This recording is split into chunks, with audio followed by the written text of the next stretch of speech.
بسم اللہ الرحمن الرحیم۔ اعوذ باللہ من الشیطان اللعین الرجیم۔ بسم اللہ الرحمن الرحیم۔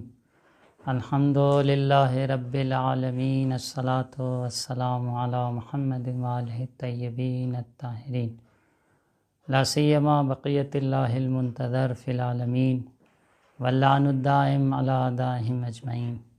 ناظرین محترم، السلام علیکم۔ پھر ہم اپنے موضوع کے ساتھ اخباریت اور اجتہاد کی ضرورت اور اخباریت کا جواب، اس حوالے سے آپ کی خدمت میں حاضر ہوئے ہیں۔ عزیزوں، کچھ سوالات تھے جس کے بارے میں ہم بیان کر رہے تھے کہ جو اخباریت کی طرف سے کیے گئے ہیں تقلید کے حوالے سے اور مجتہد کے حوالے سے، انہی سوالات میں سے آج پھر ہم ایک سوال لے کر ان کے سوالوں میں جو بھیجا گیا ہے، ہمارے چینل پہ بھی پوچھا ہے لوگوں نے، یہ پوچھا گیا کہ ایک حدیث آپ پیش کریں جس سے ادلہ اربعہ کا دلیل ہونا ثابت ہو۔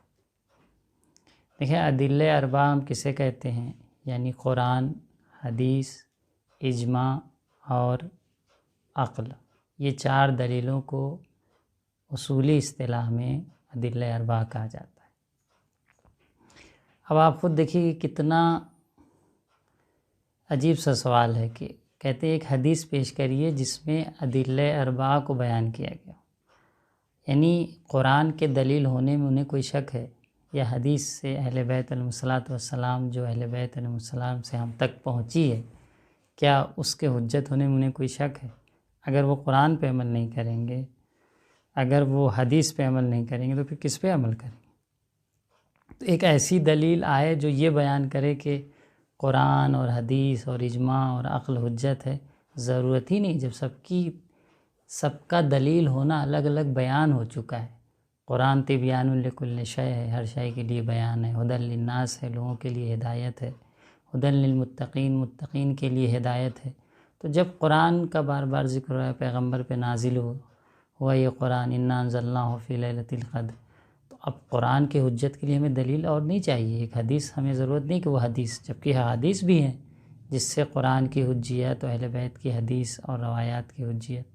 دیکھیے، خود حدیث سے اہل بیت کی حجت ہم نہیں ثابت کریں گے۔ اہل بیت کی اگر حجت کو سمجھنا ہے تو ہم یا قرآن سے اور یا پھر رسول گرامی اسلام سے۔ رسول گرامی اسلام نے جب یہ کہہ دیا کہ ہم آپ کے درمیان قرآن و اطرت چھوڑ کر جا رہے ہیں اور آپ کو ان دونوں سے متمسک رہنا ہے، تو قرآن پہ بھی ہم عمل کریں گے، حدیث پہ بھی عمل کریں گے۔ ہو سکتا ہے یہ سوال کرنے والے کے ذہن میں یہ رہا ہو کہ ایسی حدیث کہ جس میں اجماع اور عقل کا بھی ذکر ہو، کیونکہ قرآن کو تو وہ بھی مانتے ہیں، حدیث کو وہ بھی مانتے ہیں، لیکن ہم قرآن و حدیث سے ہٹ کر اجماع اور عقل کو بھی مانتے ہیں۔ تو دیکھیے عزیزوں، اجماع کی حجیت پہ پہلے بات تو سمجھنے کی ضرورت ہے کہ اجماع ہے کیا، ہم کس اجماع کو حجت سمجھتے ہیں۔ وہ لوگ سمجھتے ہیں کہ اجماع کہاں سے حجت ہو گیا، اجماع اصحاب۔ ہمارے فقہاء اور ہمارے اصولین کے نظریہ آپ بررسی کریں تو سب نے یہ بیان کیا ہے کہ وہ اجماع حجت ہے جو کاشف ہو قول معصوم سے،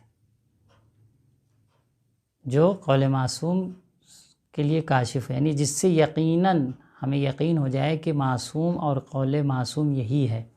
اب یہ یقین اس حوالے سے ہوتا ہے کہ بہت سے لوگوں نے ایک مسئلے پہ اجماع کیا تو کبھی آدمی کو اطمینان ہو جاتا ہے کہ اتنے لوگوں کا اجماع کرنا بے وجہ نہیں ہو سکتا، اور وہ بھی ان شخصیتوں نے اجماع کیا ہے جو اہل فن تھے، اہل علم تھے، اہل تقویٰ تھے، اہل پرہیزگاری تھے، ثقہ تھے، قابل اطمینان تھے۔ تو اب اگر ایسی عظیم شخصیتوں نے کسی مسئلے پر اجماع کر لیا تو آدمی کو یقین یا حد اقل اطمینان حاصل ہو جاتا ہے کہ کوئی نہ کوئی دلیل یا کوئی نہ کوئی قرینہ موجود تھا جس سے وہ قول معصوم تک پہنچ رہے تھے کہ ہاں قول معصوم یہی ہے۔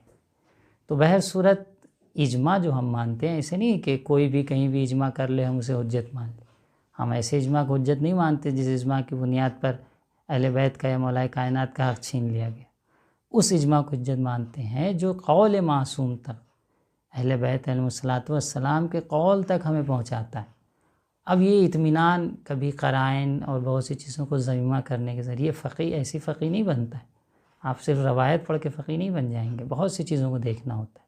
تو آپ جب علم کے میدان میں آئیں گے اور وہ کاوشیں کریں گے جو علامہ مجلسی نے کی اور علامہ صاحب وسائل الشیعہ نے، شیخ الرحاملی نے کیا، تو آپ خود سمجھیں گے کہ فقاہت کوئی آسان کام نہیں۔ صرف اعتراض کر دینے سے اور دو چار باتیں، دو چار حدیثیں رٹ لینے سے یہ تو دشمنان اہل بیت کا پیشہ رہا ہے کہ دو چار حدیثیں پڑھ لی اور اس کے بعد اعتراض کرنا شروع کر دیا۔ اگر فقیہ بننا ہے، دین کو سمجھنا ہے، تو ضرورت ہے کہ آپ بہت سی چیزوں کو آ کے سیکھیں، علم حاصل کریں، خود بخود سمجھ میں آئے گا کہ کیا صحیح ہے اور کیا غلط ہے۔ اس لیے ہماری گزارش ہے جوانوں سے کہ کبھی کبھی اس حوالے سے کہ بہت سی چیزوں میں آپ کو اس عنوان سے کہ اخباری بن جاؤ تو بہت سی چیزوں میں آسانی مل جائے گی یا بہت سی چیزوں کی چھوٹ مل جائے گی، تو ایسی باتوں سے دھوکہ نہ کھائیں۔ اگر نہیں سمجھ میں آتا ہے تو آئیں، گفتگو کریں اور دین کو سمجھنے کی کوشش کریں۔ بہر صورت ہمیں ضرورت ہے اور ہمیں چاہیے کہ قرآن اور حدیث اہل بیت ان دونوں چیز کو ہم کیا کریں، سمجھیں۔ تو اجماع جو ہم مانتے ہیں وہ بھی بے وجہ نہیں ہے، وہ اجماع جو قول معصوم تک ہمیں پہنچاتا ہے، اللہ بالواسطہ مستقیم طور پر پہنچاتا ہے یا کسی واسطے سے، کسی قرینے سے، یا بہر صورت ہمیں اطمینان ہونا چاہیے کہ قول معصوم اور وہ قول جو خدا اور معصوم کی طرف سے بیان ہوا ہے یہ اس میں پایا جاتا ہے۔ بہت سی باتیں ہم تک جو پہنچی ہیں شاید لفظ بھی نہ ملے، لیکن سینے بے سینہ ایک دوسرے سے نقل ہوتے ہوئے یا عملی طور پر ایک دوسرے سے عمل کرتے ہوئے پہنچی، تو وہ بھی کبھی کبھی سبب بنتا ہے سیرہ عملیہ جسے کہا جاتا ہے۔ خود سیرہ عملیہ جو زمان معصوم تک متصل ہو وہ بھی حجت ہوا کرتی۔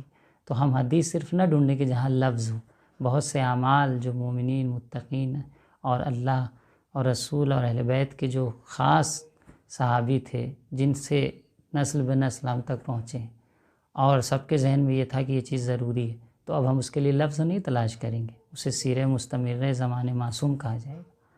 سیرہ عقلائیہ بہت سی چیزوں میں، خیر ابھی سیرہ عقلائیہ کی بحث نہیں ہے، اہل بیت کے اقوال کو ثابت کرنا اور پہنچنا، تو اجماع سے ہم اسی لیے سہارا لیتے ہیں۔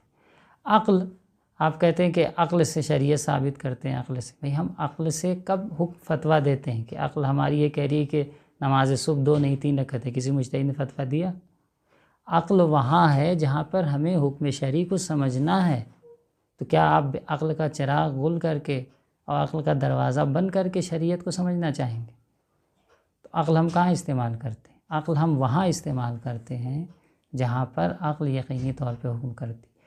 کون سا عاقل انسان ہے کہ جس کی عقل یہ نہیں کہتی کہ ظلم قبیح ہے، ظلم کرنا بری چیز ہے؟ کون سا عاقل انسان ہے کہ جس کی عقل حکم نہیں کرتی کہ عدالت اچھی چیز ہے؟ اب آپ یہ بھی انکار کریں، کہیں گے عقل تمہاری کچھ سمجھتی نہیں، جو امام کہیں گے وہی کہیں گے، تو یہ تو پھر وہی نظریہ ہو گیا جو اشاعرہ کا ہے کہ القبیح ما قبہ الشاعر، کبھی وہی ہے جو شاعر نے کبھی کر دیا، ہم کو کچھ سمجھ بھی نہیں آتا۔ اس طریقے سے عقل کے دروازے کو بند نہ کریں۔ حدیث ہے کہ ان للہ علی الناس حجتین، لوگوں کے اوپر 2 حجت ہیں، حجت ظاہرہ و حجت باطنہ، 2 حجتیں ہیں، ایک ظاہر حجت ہے، ایک باطن حجت ہے۔ حجت ظاہرہ کیا ہے؟ انبیاء اور رسول، اہل بیت، انبیاء اور رسول، یہ حجت ظاہر۔ واما الحجت الباطنہ فالعقول، خود عقل جو ہے حجت باطنہ ہے۔ تو آپ یہ سوچیں کہ نہیں ہم عقل کو کنارے رکھ کے، تو ایسا ہم نہیں کہتے کہ عقل سے ہم فتویٰ دے رہے ہیں کہ نہیں کوئی ظاہر چیز جو شریعت میں یا جو تعبدی چیز ہے، مثلا یہ عبادت ایسے نہیں ایسی ہونی چاہیے، کسی مجتہد نے فتویٰ دیا؟ ہاں، جہاں پر عقل کے ذریعے سے بہت سی چیزوں کو سمجھا جا سکتا ہے، عقل فطری، عقل سلیم، مستقلات عقلیہ قطعی اور یقینی طور پہ حکم کرتی ہے، وہاں سے ہم عقل کا سہارا کیوں نہ لیں؟ اصل دین، شریعت، اللہ، رسول، خدا، اگر یہ عقل نہ ہوتی تو کچھ سمجھ میں آتا؟ تو کیوں آپ عقل کو بالکل انکار کرنا چاہتے ہیں، اس کے دروازے کو، اس کے باب کو بند کرنا چاہتے ہیں؟ تو اب یہ چاروں چیزیں، یعنی آیات قرآن، کتاب اور اہل بیت سنت اور اجماع اور عقل، یہ چاروں چیزیں ہمارے ہاں دلیل سے ثابت ہیں۔ ایسا نہیں کہ ہم ایسے بیٹھے اور ایک چیز بیان کر دی یہ دلیل، اگر آپ کے لیے واضح نہیں ہوتا ہے تو مزید گفتگو کر سکتے ہیں اس حوالے سے۔ اب اس پہ حدیث کی کیا ضرورت ہے جب قرآن حجت ہے، سب جانتا ہے، حدیث حجت ہے، عقل بھی بہت سے مسائل میں جہاں پہ عقل یقینی طور پہ در کرتی ہے حجت ہے، اجماع بھی ایک ذریعہ ہے قول معصوم تک پہنچنے کا، تو اب ہم اس پہ خاص طور پہ چاروں کے لیے دلیل لائیں؟ ایسے تو ہم آپ سے بھی بہت چیزوں کی دلیل پوچھیں گے، آپ حدیث نہیں لا پائیں گے۔ اگر حدیث تلاش کریں گے کہ آپ یہ کرتے ہیں حدیث لائیے، تو زندگی کے ہر مسئلے میں ہم حدیث تلاش کرنا، یہ ایسے سوالات ہیں کہ جس کی کوئی بنیاد نہیں، بے بنیاد سوالات ہیں، ان کی طرف سے ہیں جو سمجھنا نہیں چاہتے۔ اگر ہم سمجھنا چاہیں تو دین اور شریعت و اسلام کی باتیں بہت ہی واضح ہیں۔ ہمارے علماء فقہا جو اہل بیت علیہ السلام اور نواب خاص و نواب عام میں امام تھے، نواب کا معنی یہ نہیں ہے کہ ہم کسی نائب امام کو امام کی طرح سمجھتے ہوں یا امام کی جہاں پر بیٹھالتے ہوں کہ جیسے امام ہے ویسے یہ نائب نہیں۔ امام معصوم ہوتا ہے، نائب امام معصوم نہیں ہوتا۔ لیکن اس کا مطلب یہ نہیں کہ ہم اس کی شخصیت کو، اس کے تقوی کو، اس کے علمی مقام کا ہم انکار کر دیں۔ تو ہمیں چاہیے کہ شریعت کی ان دلیلوں کو سمجھیں، اور سمجھنے کے ساتھ ساتھ جو صحیح راستہ ہے اور صحیح طریقہ ہے دین کو سمجھنے کے لیے